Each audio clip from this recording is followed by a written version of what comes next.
Hello everyone, my name is Lowko and welcome back to some more StarCraft 2 Legacy of the Void. Today it is time for another live game, and this time around I am playing a Protoss versus Zerg on the King Sejong station. So it's gonna be up to me to try and be as greedy as possible with the Protoss pieces, after which I am more than likely gonna go for some sort of 2-base aggression. Now I've gone for the pylon on the low ground here, and I'm contemplating whether or not I should be going for a Nexus first. Well, basically, I've already decided that I'm going for it right now. I don't exactly know if it's going to be worth it. Obviously, if there's going to be any kind of early game pull from my opponent, or any kind of early game pressure with that spawning pool, there's a big chance that it won't be working out in my favor. But this used to be something that Protoss players did on this map in particular. Like, you would just go for the Nexus first almost in every single situation. And while it's definitely not as powerful, or as popular rather, as it used to be, because there's countless builds that, you know, Zerg players play in order to try and go against this, I think it's gonna be alright. I think it's something we can try and see if we can make it work. So I went for the gateway, I went for the forts there as well, and as a follow-up, I will be going for the double gases in the main base. Now, normally, in the good old days, at the very least, Protosses would only saturate those with 2 probes at the beginning of it, giving slightly more gas income than having 3 in 1. But also not really running you dry off of minerals. Now I will need another pylon here, just so I can keep on producing probes, which is going to be the main goal here. And we'll actually send this guy back towards the natural, so I can put in, or I can put up the cannon just in case. So the cannon obviously is going to be very helpful here. I'll put it over here on the side. Actually, well, I was going to say, like, maybe I should wait a little bit and get the cybernetics core first, because I really haven't seen too much aggression from my opponent. But I think this is all looking pretty good. This is looking really old school. For those of you that remember the, you know, like the late Wings of Liberty times, when this map was played quite a bit, or maybe it was early Heart of the Swarm, I'm not entirely sure. But this used to be something players would do all the time. So we did finish up the cannon just now, as well as the natural. We're gonna start chrono boosting out as many workers as possible. And what I'm planning on going for here is gonna be probably an Immortal based all-in. So like an all-in based around Immortals, where we're doing maximum amount of damage when we have 3 of them. So like an Immortal Sentry based fight, where we'll still be getting +1 melee as well. Obviously, really important upgrade. There we go. Gonna be getting the warp gates here, and I'm also gonna be going for the mothership core as soon as possible. And now that we've got a nice little economy here, I'm gonna be adding in the probes into the gas geyser. So that's the reason why we pulled them off initially, just to sort of, you know, not run any unnecessary risks. Alrighty then. So I'm gonna be going for the +1 melee upgrade as soon as I possibly can, and I'm thinking about going for the 3rd gas here too, just in case. We'll have to make sure we start out chrono boosting these units as soon as possible, obviously. I'm gonna need my Immortals rather early on into the game. And one thing to note is that he may very well be going for an Overlord Scout here from the top side of the map. Yep, there we go. I was gonna say, that seems to be one of the standard things that the players do nowadays. Obviously, that's, you know, not really showing him all too much, but it is one of those things that I constantly do. So I guess we'll go ahead and use the Photon Overcharge here. He's not really seeing all too much anyway. Like, I'm not chrono boosting it right now on purpose. We'll start doing that right now. Obviously, if the chrono boost would have been spotted there, it's gonna give him a lot of information, but that's basically all of the scouting that he's gonna be capable of doing here, at least for the early part of the game. Now, I'm going here for the Stalker to shoo away that that Overlord. Same reason here is to primarily make sure that I'm, you know, gonna be capable of chrono boosting out this upgrade too. And we'll add on a 2nd Immortal here as early as we possibly can. And with that, I already have full saturation right now. And I think it is time for me to start adding on more and more gateways. So I'm once again putting those in the northern side of the map right now, or of my base. That's just because this is the most unlikely position for him to scout, right? Like, if he's gonna scout, he just lost an Overlord that was covering this side of the map, and it's not gonna come back. So that is gonna be 7 gateways. That would make 8 in total, right? Is this 7? Yep, that is plenty at the very least. And we'll add on an extra pylon here too. I want to be making sure that I got my my Warp Prism as well. Obviously, the Warp Prism is a really important unit in this sort of fight. And I guess I may as well add on the +1 armor here too, because I should be able to finish that up shortly. Add on a couple more pylons. And we'll rally towards the natural now with the final probe, and we'll also get the Warp Prism. Warp Prism obviously real important here too. Haven't seen much out of my opponent yet. He hasn't really been scouting too aggressively, which is a good thing for me. And at this point, we can definitely start adding on a lot of economy. Now, I need to wait for just a tad, just because I know that there's a big chance that the War Prism will get spotted too early. I really don't want to have that happen. I'm also going to go ahead and add on a couple of sentries, which are really helpful for the force fielding.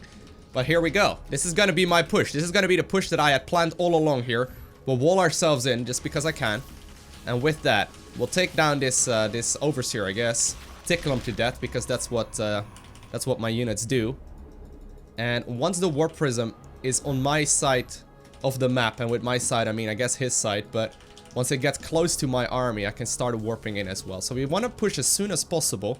I still want to make sure that I have plenty of army though, so we'll do one big warp in over here. There we go. Adding on as many units as possible. And now we're gonna start pushing. I also should be getting a observer here. But either way, this is gonna be the main fight to be pushing with. And here we go.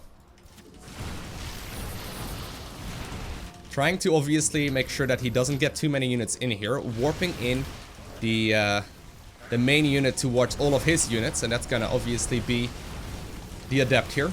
The Adepts do bonus damage against light. And at this point, pretty much all of his army is light, except for just a handful of units here. Obviously, Hydralisks do take bonus damage from that, which is really helpful. Going for the force field on the main ramp, and with that, it looks like we're just gonna be capable of overrunning our Zerg opponent, rather. Alrighty, so here we are in the replay of the game that I just played. Now, I want to be discussing a couple of things here, what the Zerg player could have done in order to counter this sort of build. In general, the main thing you need to do as a Zerg player is figure out how many workers you can get away with. And in order to do so, you basically use your overlords, your positioning, as well as the timings from the Protoss player to decide how many workers you can make. Now, as a Zerg player, primarily myself, I try and keep a couple of basic rules. So one that we will see very shortly was the main downfall of my opponent is gonna be the timing of the third base. We'll go over that in a second. The first thing though that's really important to do is gonna be the 3-minute and 30-second Overlord Scout. And in this particular case, you can see my opponent perfectly scouts my robotics facility. Now, I didn't go for the Chrono Boost here, basically not giving the Zerg player any unnecessary information, which obviously does, you know, is not necessary. I mean, if I would give him the information that he needs here, it's gonna help him out a lot. But the second rule that I always try and keep is gonna be right around this time. So, generally speaking, right, if you're a Zerg player, you're trying to make sure you don't overmake workers. If you overmake workers, you're gonna be simply having too many of them and you won't have enough army. Now, the nice thing about having workers is that you are going to be able to obviously get a much bigger army a couple of minutes later, because the workers will simply be granting you extra income. Now, in order for a worker to be worthwhile, they need to be mining for about a minute and a half or so before it's really starting to give you any value. Well, a little bit less technically, but you get the idea. So generally speaking, right, if at 5 minutes into the game, you don't see the Protoss player taking a third base, you want to make sure you don't drone up the third base fully. If you drone up the third base fully, generally speaking, it's gonna be too greedy. At the very least, as long as you're going up against a reasonable Protoss player, right? So in this particular case, notice what my opponent does, right? He's got basically 2 base saturation done fully, and he's got a third base that he's about to fully saturate. And I think those 6 workers, and I know this sounds a little bit ridiculous, but those 6 workers at a high level do make all the difference. So he's adding on a couple more, he added on 6 more right there, and in total, I think he added on 12 workers, too many. Now, if you look at the income tab, at this point in the game, it's gonna be 63 harvests versus 41, which is awesome if I wouldn't be attacking here. If the Protoss isn't attacking, this is gonna simply just grant him significantly more income. But in this particular case, if he would have had 12 workers less, he still would have had that advantage, he still would have been capable of getting a bigger army. But I guess he just sort of misread the situation when he didn't see too much aggression coming from my side of the map, at least by scouting the main base. Also, one thing as a Protoss player that you can quite easily do is try and make sure that your opponent can scout the gases. The gas gougers are a big giveaway. As you can see, like, he did manage to get vision of the main gases, and the 2 gas right there basically indicate it's not going to be something super cheesy, but he didn't see the third one. But once you definitely don't see an expansion by 5 minutes, you want to stop doing all the droning that you're doing, as long as you got 2.5 base saturation, which you should easily be able to get, at which point you just start making non-stop units. Now, whether or not Hydralisk are the good option to go for here, I'm not entirely sure. In particular, if you're gonna go for the Hydra and the Hydra upgrade, once again, that really cuts into the amount of units that you can be making here. So I think a Roach Ravager Zergling based army would have just made a little bit more sense. But either way, we just warped in a bunch of stuff, moved across the map when we had 3 Immortals, and with some reasonable force fields, we read that, you know, his army was just not gonna be capable of warping in more Adepts, and he was gonna be forced to GG out. So first things first, 3 minutes and 30 seconds Overlord Scout, superb. 5-minute Overlord, or 5-minute Zergling or Overlord Scout at the 3rd base. Use it to your advantage. Stop making drones and start making non-stop army, because in pretty much all the situations, some sort of 2-base all-in is happening. And to be completely frank with you, after he scouted that I had my robotics facility up, going for a quick Hydra then made very, very little sense, just because there weren't gonna be any Stargate units anytime soon at the very least. Honestly, there were some minor mistakes here. Some minor mistakes that can easily be fixed. But I hopefully helped out a couple of you Protoss players, as well as a couple of you Zerg players, to perform a little bit better in this matchup. But other than that, I want to thank you all for watching. Have an amazing day. Do not forget to smile, alright? And I'll see you in the next one.